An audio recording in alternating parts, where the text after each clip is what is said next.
எல்லாருக்கும் வணக்கங்க. Welcome to NSW academy. எனக்கு இந்த டிஎன்பிஎஸ்சி அப்படிங்கிற அந்த ஒரு வார்த்தையை கேட்டாலே நன்றி அப்படின்னு சொல்லணும்னு தோணுதுங்க. ஏன்னா ஒரு மாணவனுக்கு என்ன தேவையோ, அதாவது நான் இன்டெப்த்தாக நான் பேசலை, ஒரு மாணவனுக்கு என்ன தேவையோ அது சரியாக நடக்குது அப்படின்னு எனக்கு தோணுது. ஏன்னா ஆனுவல் பிளானர் விடுறதுலேருந்து, நோட்டிஃபிகேஷன் கொடுக்கறதுலேருந்து, எக்ஸாமினேஷன் கண்டக்ட் பண்ணுறதுலேருந்து, ரிசல்ட் வெளியிடுறதுலேருந்து எல்லாமே ப்ராப்பராக சூப்பராக போயிட்டுருக்கு. இப்போது இந்த 2025 தேர்வு கூட ஃபார் எக்ஸாம்பிள் சொல்கிறேன் பாருங்கள். இப்போ இந்த 2025 தேர்வுகளை எழுதினவங்க, அதில் கிளியர் ஆனவங்க அடுத்த எக்ஸாமினேஷனுக்கு ப்ரிப்பரேஷன் ஸ்டார்ட் பண்ணியிருப்பாங்க. இல்லை சார் நான் கிளியர் ஆகலை அப்படிங்கிறவங்களுக்கும் இப்போ அடுத்த ஆனுவல் பிளானர், இப்போ இந்த அக்டோபர் வந்துருச்சு, நமக்கு செப்டம்பர் முடிந்து விட்டது, அக்டோபர் வந்துருச்சு. அக்டோபர் நம்பர் 2 மாதம்தான்.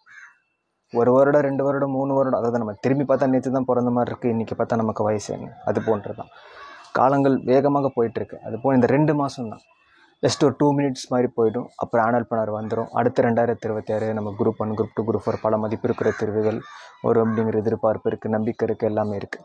அப்போது இந்த 2025 விட்டவங்க கூட 2026 பிடிச்சிக்கலாம். ஆனால் அது சாதாரண விஷயம் இல்லை. we need to take steps. So அதற்கு நம்ம தயாரா அப்படிங்கிற மாதிரி டிஎன்பிசி தரப்புலேருந்து நம்ம கொடுத்துட்ருக்குறாங்க.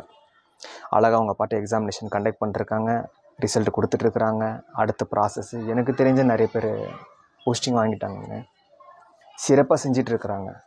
அப்போ அதை நம்ம பயன்படுத்திக்கணுமா, பயன்படுத்திக்கூடாதா? பயன்படுத்திக்கணும். இஃப் சப்போஸ் இந்த ப்ராசஸ் நம்ம ஸ்லோவாக இருந்தால் நமக்கு ரொம்ப கஷ்டமாக இருக்குங்க. டக்குன்னு நடக்குது ப்ராசஸ், டக்குன்னு நடக்குது. எக்ஸாமினேஷன் எழுதணும், குரூப் 1 எழுதணும், டக்குன்னு ரிசல்ட் வந்துருச்சு, ப்ரிலிம்ஸ் கிளியர், மெயின்ஸ் அடுத்த வேலையை பார்த்துட்டு போயிட்டே இருக்கும். ஆமாவா இல்லையா? இல்லை சார் ஒரு 8 மாதம் 9 மாதம் இப்படி, பட் கரெக்டாக சூப்பராக பண்ணிட்டுருக்காங்க அப்படிங்கிறப்போ அதை நம்ம பிடிச்சிக்கிட்டு மேலே வந்துடுறோம், அவ்வளோதான். இல்லையா நமக்கு எது கரெக்டாக அது மாதிரி போயிடணுங்க. So we should not waste time. அந்த போகிற போக்கில் அப்படின்வாங்க பார்த்தீங்களா, அவங்களோடய நம்ம டிஎன்பிஎஸோடவே நம்ம ட்ராவல் பண்ணிட்டோம் அப்படின்னா அழகாக நமக்கும் ஒரு கவர்மெண்ட் ஜாப் அப்படிங்கிறது கிடைச்சிடும். ஸோ நீங்கள் தயாராக இருக்கணும், ஓகேங்களா? தயாராக இருக்கணும் அப்படின்னே டென்ஷன் ஆகிட்டு இப்போ என்ன பண்ணுறது, எந்த இன்ஸ்டியூட் போகிறது, என்ன பண்ணுறது அப்படிங்கிற மாதிரி இல்லாமல் ரிலாக்ஸ், ஓகேங்களா? இந்த 2025 தேர்வுகளில் வெற்றி பெற்றவங்க அடுத்து என்ன அப்படிங்கிறத நீங்கள் பார்த்துட்டு மூவ் ஆன், ஓகேங்களா? Move on. பட் இந்த 2025 விட்டவங்க ஒன்றும் கவலை இல்லைங்க, சரிங்களா? ஒன்றும் கவலை இல்லை. அதாவது எனக்கு ஒரு நம்பிக்கை என்னன்னா, எது நடக்கணுமோ அது நடக்கும். ஜஸ்ட்டு என்னோட ஒரு நம்பிக்கை. அதே போல் பாஸ்ட் அப்படிங்கிறது பாஸ்ட்டு தான், சரிங்களா? முடிஞ்சு போய் அது 2025 எழுதணும், வரல, ஓகே, அதை பற்றி ஃபீல் பண்ணி ஒரு பிரச்சனை இல்லை. நமக்கு திரும்பி ஒரு வாய்ப்புகள் இருக்குது. அதை நம்ம எப்படி பயன்படுத்திக்கணும், என்ன பண்ணணும் அப்படிங்கிறது நீங்கள் கொஞ்சம் டைம் எடுத்து சிந்திச்சு இது பண்ணுங்கள். உடனே அர்ஜென்ட்டாக இது பண்ண வேண்டாம், அர்ஜென்ட்டாக நம்ம முடிவெடுக்க வேண்டாம். இது ஒரு சின்ன ஒரு ஸ்ட்ராட்டஜியும் கூட. அந்த ரெஸ்ட் எடுத்து அதை பற்றி வீடியோ நான் கொடுக்குறேன் உங்களுக்கு. ஸ்டாப் அண்ட் ஸ்டார்ட் ப்ரிப்பேரிங் அப்படிங்கிற மாதிரி, அது உங்களுக்கு நான் அது தெளிவாக, அது ஒரு சின்ன ஒரு ஸ்ட்ராட்டஜி நாங்கள் ஃபாலோ பண்ணுறது, அதை நான் உங்களுக்கு சொல்கிறேன். பட் நீங்கள் தயாரா அப்படிங்கிற மாதிரி மட்டும் இது பண்ணிக்கோங்க. ஏன்னா இப்போ 2025 விட்டோங்கிற மாதிரி விட்டோன்னு சொல்லி ஃபீல் பண்ணுறோம். 2026 அப்படி நடந்துடக்கூடாது. 2026 அப்படி நடந்து விடக்கூடாது. 2026 எக்ஸாமினேஷன் முடிச்சுட்டு வெளியே வரும்போது நம்ம கெத்தாக வரணும். கிளியர் பண்ணிவிட்டு எக்ஸாம் மேலே தெரிஞ்சிருங்க. என்ன சொல்கிறீங்க? கரெக்டாக எழுதுனா உங்களுக்கு எக்ஸாம் மேலே தெரிஞ்ச ரிசல்ட் எதுக்கு? குரூப் 2 ப்ரிலிம்ஸ் முடிஞ்சு 162 163 வருது அப்படின்னா அவ்வளோதாங்க.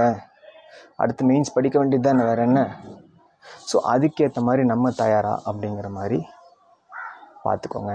அதே போல் கொஞ்சம் take some time, 2 to 3 days take some time and then think it, ஓகேங்களா? பிளானர் எப்போ வரும் சார், பிளானர் எப்போ வரும் சார், அடுத்து எப்போது, அதுக்கான ப்ரிப்பரேஷன் என்ன அப்படிங்கிற மாதிரி கேட்டுட்டு இருக்கீங்க. நீங்கள் கேட்டுகிட்டே இருப்பீங்க, டக்குன்னு பிளானர் வந்துடும். இப்போ 2025 அப்படி தான் நடந்துச்சு. பிளானர் வந்ததுன்னு தெரியல, எக்ஸாமினேஷனே முடிஞ்சிருச்சுங்க. மதிப்பு இருக்கிற டிஎன்பிஎஸ்சி பல மதிப்பு இருக்கிற தேர்வுகள் நடத்தினாலும் லட்சக்கணக்கான மாணவர்கள் அப்ளை பண்ணுற தேர்வு, எழுதுகின்ற தேர்வு என்னை பொறுத்தவரை டிஎன்பிஎஸ்சி குரூப் 1 குரூப் 2 குரூப் 4 முடிந்து விட்டது. இப்போ அடுத்த மெயின்ஸ்க்கான இது போயிட்டுருக்கு. ஸோ குரூப் 4 சிங்கிள் ஸ்டேஜ் தான். அது இந்த மாதம் ரிசல்ட் வந்துடும். என்னை கேட்டால் நாளைக்கே வந்தால் கூட சந்தோஷம் தான். ஏன்னா என்னென்னு பார்த்துட்டு அடுத்து மூவ் ஆயிடலாம், பார்த்துக்கோங்க. ஓகே, ஸோ சிறப்பாக போயிட்டுருக்கு, உங்களை சுற்றி சிறப்பாக போயிட்டுருக்கு. மேபி உங்களுடைய பர்சனலில் கொஞ்சம் ஃபீலிங் இருக்கலாம், அது வந்து என்னை பொறுத்த வரைக்கும் டெஃபால்ட். ஏன்னா எனக்கும் இருக்குங்க. அதை நினச்சிட்டு இருந்தால் நான் இங்கே வந்து பேச முடியாது என்னால்.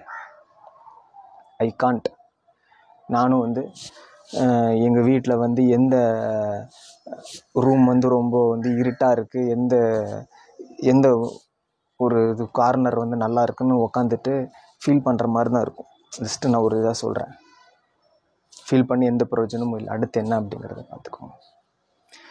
ஸோ 2026 பொறுத்த வரைக்கும் நீங்கள் கவலையே பட வேண்டாம். 2026 பொறுத்த வரைக்கும் நீங்கள் கவலையே பட வேண்டாம். 2024 ப்ராஜெக்ட்டு நான் எடுத்து நடத்தினேன். இப்போ 2026 ப்ராஜெக்ட் நான் எடுத்து நடத்துகிறேன் உங்களுக்கு. சரிங்களா? குரூப் 4 ஆகட்டும், குரூப் 2 ஆகட்டும், குரூப் 1 ஆகட்டும், கிளியர் பண்ண வேண்டியது என்னுடைய பொறுப்பு. அதோட முயற்சி எல்லாத்தையுமே நான் எடுக்கிறேன். அதுக்கான ப்ராசஸ் எல்லாமே போயிட்டுருக்கு. ஸோ டோன்ட் வரிங்க, ஃபீலே பண்ணாதீங்க. சரிங்களா? நமக்கு டியூரேஷன் இருக்குது, வயசு இருக்குது, எல்லாமே இருக்குங்க, பார்த்துக்கலாங்க. ஓகேங்களா? சார் நான் ஒர்க் போயிட்டுருக்கேன், இன்னும் பிரச்சனை இல்லை, சைடு பை சைடு பார்த்துக்கலாம். நம்ம எது படிக்கணும் அப்படிங்கிறதாங்க முக்கியமே. இது எது நம்ம படிக்கணும், எது நமக்கு வந்து எது மோஸ்ட் இம்பார்ட்டன்ட், எது வெரி இம்பார்ட்டன்ட், எது எக்ஸ்பெக்டட், எது ரிப்பீட்டட், எது ப்ரீவியஸ், அது நம்ம தெரிஞ்சாலே போதும். அது எல்லாமே நான் உங்களுக்கு ஒன்று ஒன்றா சொல்லித்தரேங்க. இப்போ வந்து ஸ்டூடியோ வந்து செட் பண்ணிருக்கேன். ஓகேங்களா? இப்போ ஸ்டூடியோ வந்து செட் பண்ணிருக்கேன். அது செட் பண்ணோடனே உங்களுக்கு நான் வந்து கரெக்டாக அந்த பிளானர் முன்னாடியே உங்களுக்கு எல்லாமே நடத்தி கொடுத்துட்றேன். அந்த கிளாஸஸ்லாம் எப்படி இருக்குன்னு பாருங்கள். சரிங்களா?